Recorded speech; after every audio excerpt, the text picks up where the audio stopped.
La Corse, une île française à 200 km de Nice et à quelques dizaines de kilomètres des îles italiennes.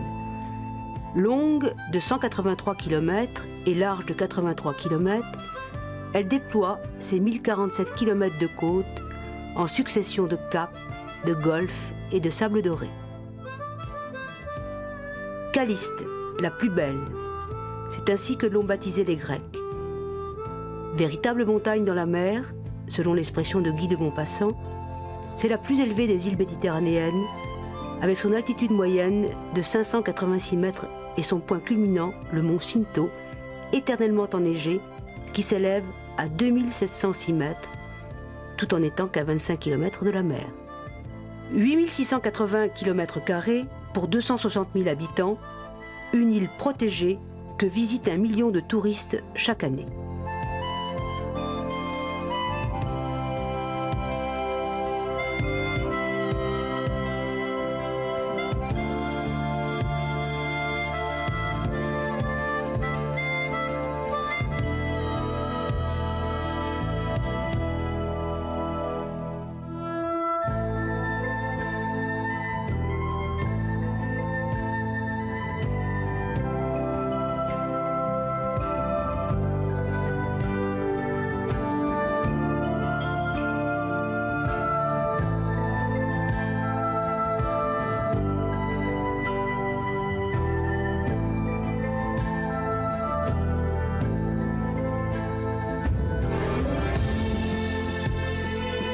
Palombage, Bonifacio, la plus génoise des cités insulaires, le golfe de Porto, Calvi, Porto Vecchio, Sartène.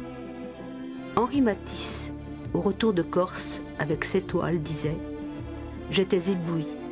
Là-bas, tout brille, tout est couleur, tout est lumière. »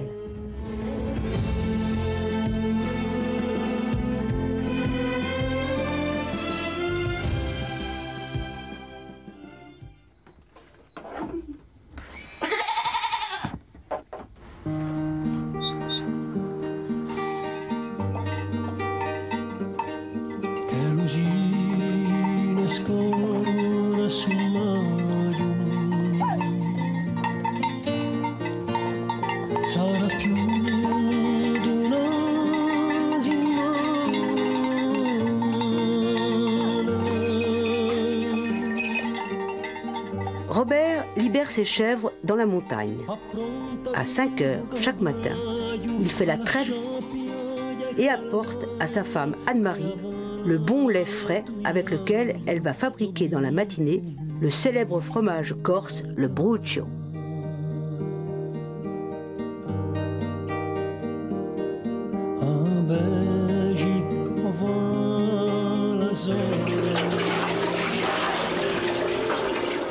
Voilà, je mélange le lait avec le petit lait. Et je complète encore avec du petit lait, hein, pour que le chaudron soit plein. Voilà.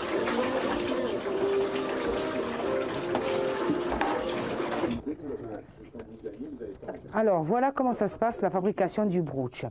Alors, nous mettons à chauffer le petit lait. Au fur et à mesure qu'il chauffe, avec un panier, nous sortons le fromage, pas que ça s'accroche au fond. Et lorsqu'il arrive à une certaine température, on met le lait. Et il faut une cuisson, il faut compter 3/4 d'heure de cuisson. Hein. Et il ne faut pas oublier de rajouter le sel parce que sinon on ne fait pas de brooch. Hein. Voilà, alors au bout de 3/4 d'heure de cuisson, maintenant nous allons faire le brooch et le mettre dans les, on appelle ça des aisselles, dans les petits paniers. Et c'est du brooch qui va partir, qui est commandé par des clients. Alors voilà, il faut le prendre doucement parce que sinon il s'en va tout.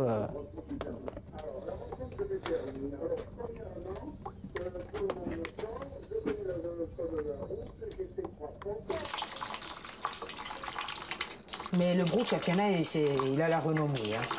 Et tiens, mais où elle est la passoire?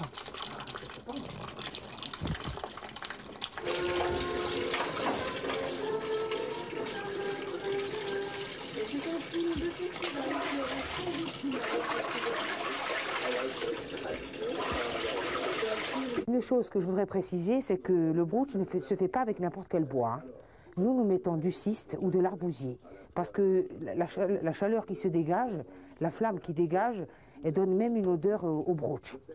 On utilise 3 sortes de bois, le lentisque, l'arbousier et le ciste. Voilà, c'est des bois qui... L'arbousier, c'est un bois doux, et le lentisque, c'est parfum aussi, c'est un bois qui sent bon. On enlève le fromage à fur et à mesure que le petit lait chauffe, parce que sinon, ça s'accroche au fond, et le brooch, il sent le brûlé, il a un goût de brûlé après. Non, mais non, c'est... Oui, il ne faut pas qu'il y ait de fromage. Plus le lait est froid le matin, quand le lait est froid, les chaudrons ils rendent. On arrive à une période où les chèvres qui commencent à faire chaud, bientôt il y a la CI et on a moins de lait. Le meilleur brooch, c'est l'hiver. C'est décembre, janvier, février. Là, en ce moment, je fais entre 4 et 5 brooches, c'est-à-dire double. Hein. Donc ça revient à 5 moitiés. 5 moitiés en jonc comme ça. Maintenant, hein. Mais au mois de janvier, février, bon, j'en fais 3, tout dépend. C'est des habitués du village. Hein. J'ai mes clients, et ils viennent le chercher là, sinon je le livre. Mais sinon, j'ai mes habitués. Hein. Chaque client, son jour de semaine. Allô, Michel? Bonjour, Sainte-Marie. Bon, dis-moi, tu peux dire à Monique qu'elle vienne chercher son brooch. Hein, ça y est, il est fait. Hein. Bon, dis-lui d'amener un petit bol, hein, parce que qu'il n'égoutte pas par terre. Hein. Allez, à tout de suite.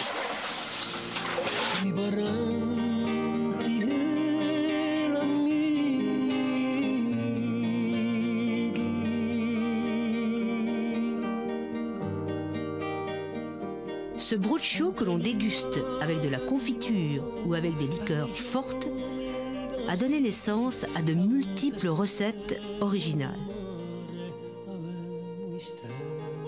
De Porto Vecchio, nous avons traversé la forêt et le lac de l'Ospedale pour découvrir l'antre gastronomique d'une ferme auberge bien cachée dans la montagne, à Lévis.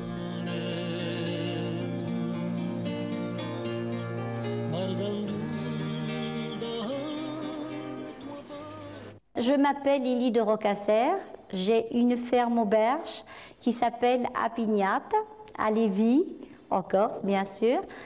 Et aujourd'hui, pour mes clients, je vais vous préparer une recette à base de brooch. Alors là, vous avez le brooch, la menthe, le persil, un œuf, du sel, du poivre et la sauce tomate et de la farine.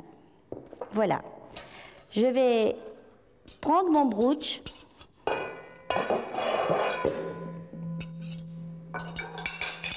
Je vais malaxer. Je vais mettre un peu de persil, un peu de menthe tachée, un tout petit peu de menthe, un tout petit peu de poivre, très peu, un peu de sel, un œuf,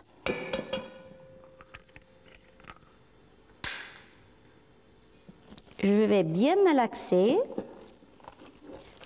voilà. Une fois qu'il est malaxé, j'ai mis sur mon feu de l'eau avec un peu de sel que je fais bouillir. Lorsque l'eau bout, j'éteins. Et je fabrique des petites boules.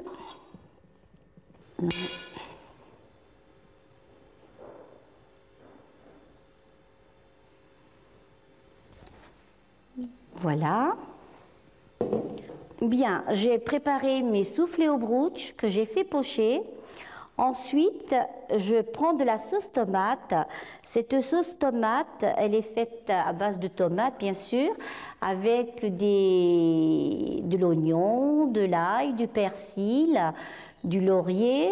Et cette sauce tomate cuit pendant 3 heures. Voilà. Ensuite, je prends mes soufflés au brooch. J'en mets 2 par personne et ce plat va aller au four pendant 10 minutes.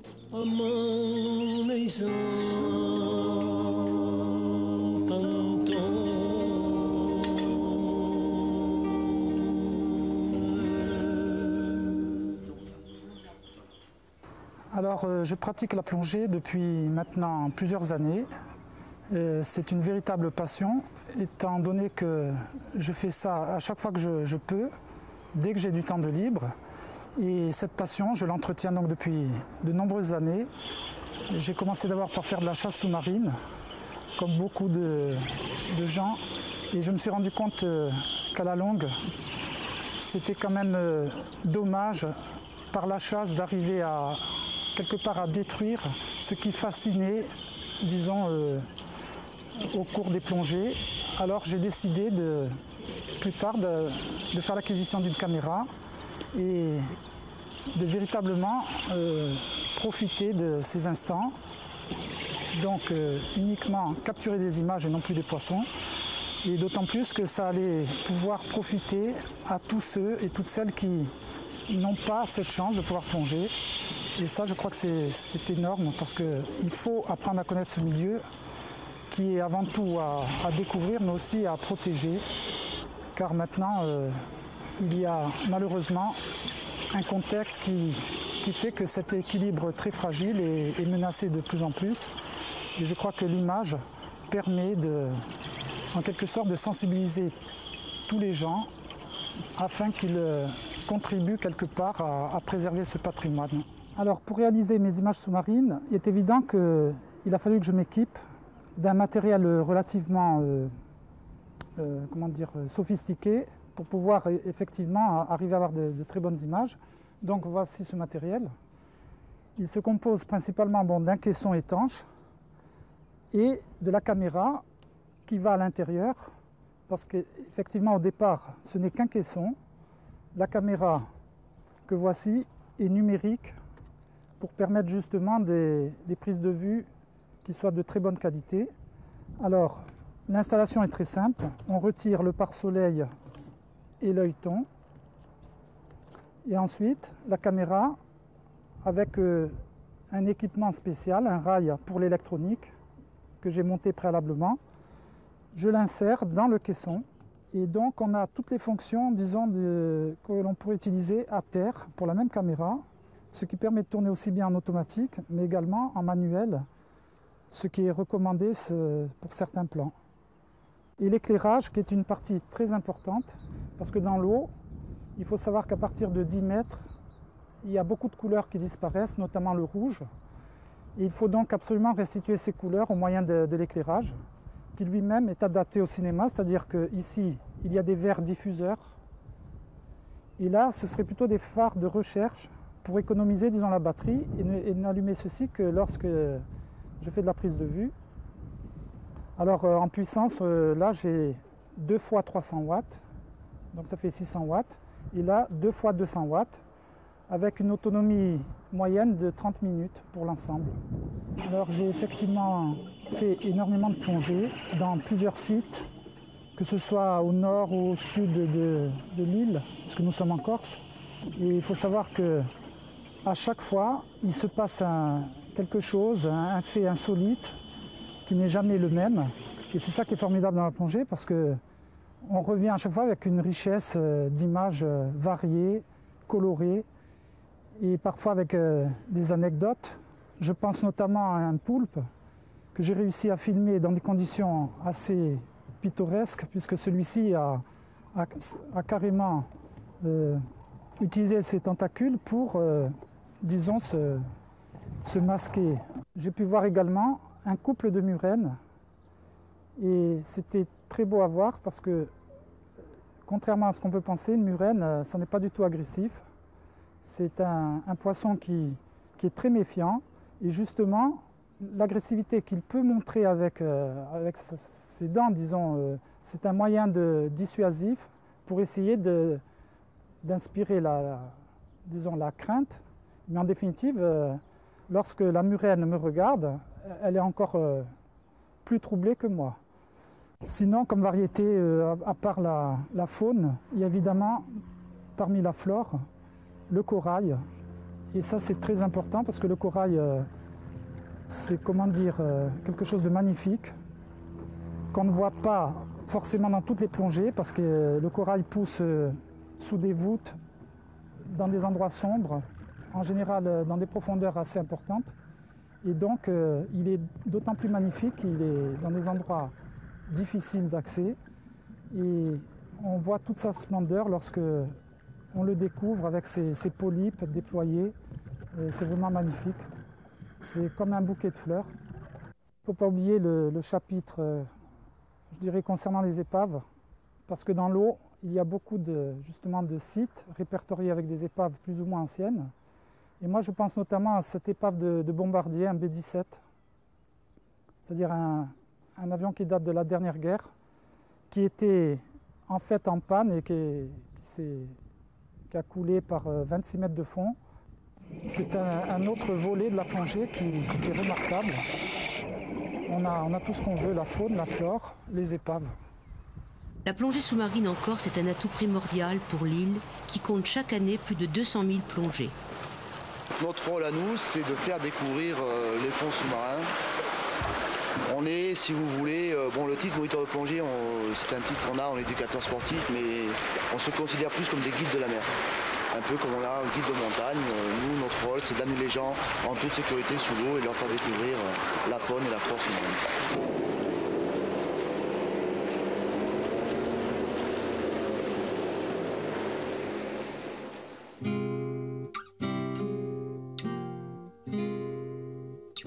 À peine quitte-t-on la mer, les forêts, que déjà nous gravissons un autre col pour découvrir un site archéologique. Peuplée dès le 8e millénaire, la Corse exhume de son sous-sol un patrimoine d'une grande richesse. Découverte en 58 en Corse Sud, des statues menhirs de Filitosa.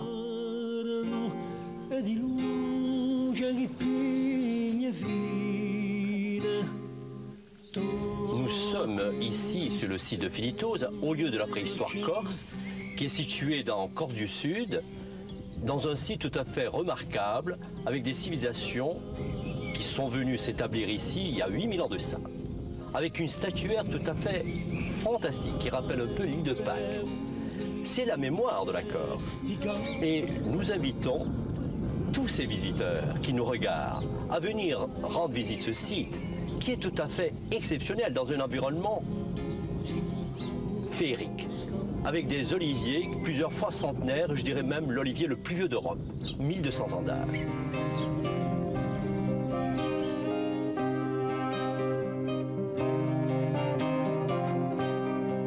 À 20 km d'Ajaccio, sur un site où nature, faune et flore est d'une grande diversité, Philippe Magnan a réalisé son rêve de jeunesse, s'entourer de tortues, son animal préféré, symbole de sécurité et de longévité.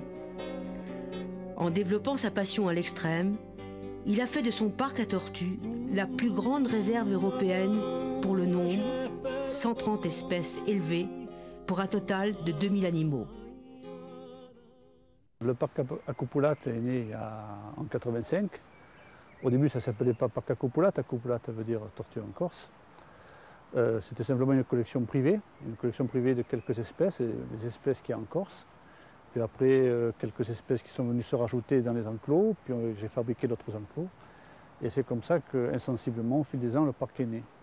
Les conditions qui ont permis au parc de se développer, c'est essentiellement la place de l'île dans la Méditerranée, qui est avec un climat doux, ensoleillé, les rivières qui entourent le parc, qui fait qu'on ne manque pas d'eau. La rivière, c'est typiquement insulaire.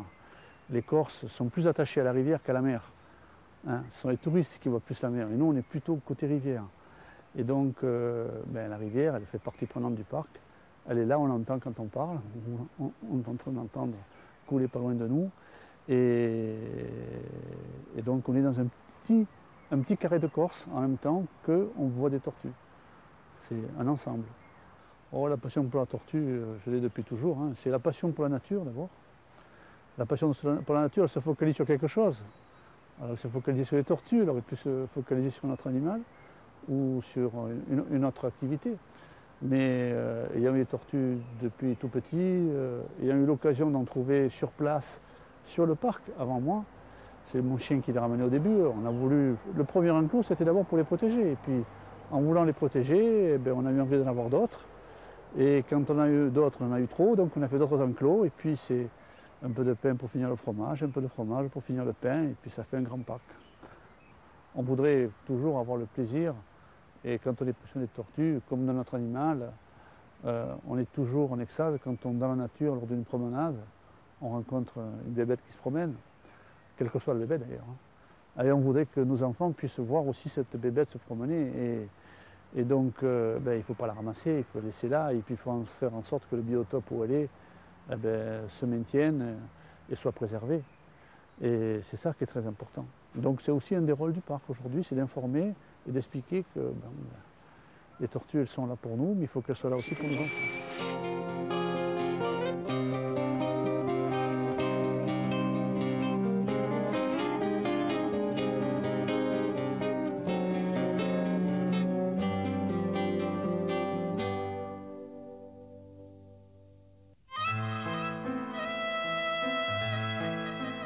La Corse aime la fête passionnément. Les festivals se succèdent toute l'année, du nord au sud et de l'est à l'ouest. En octobre, Calvi devient, d'une baguette magique, la capitale du vent.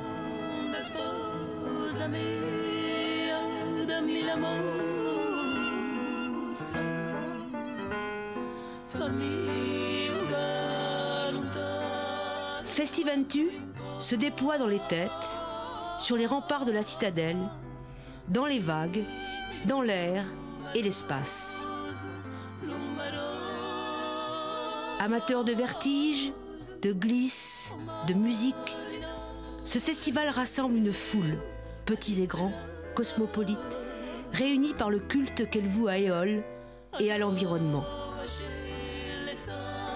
Son concept est de promouvoir l'art, la science, le sport, le progrès humain, grâce à l'échange des savoirs.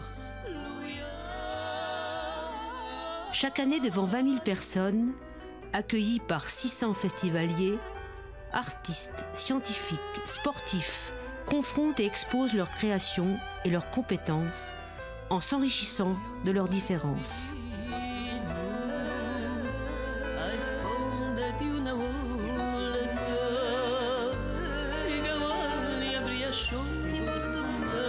Le caractère ludique du Festiventu, ainsi que son attachement au développement de la connaissance, font des enfants ses acteurs privilégiés. Chaque année, 8000 enfants investissent ce festival. Un espace leur est entièrement consacré, au sein duquel ils ont l'occasion de s'initier à des activités pédagogiques et récréatives.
da una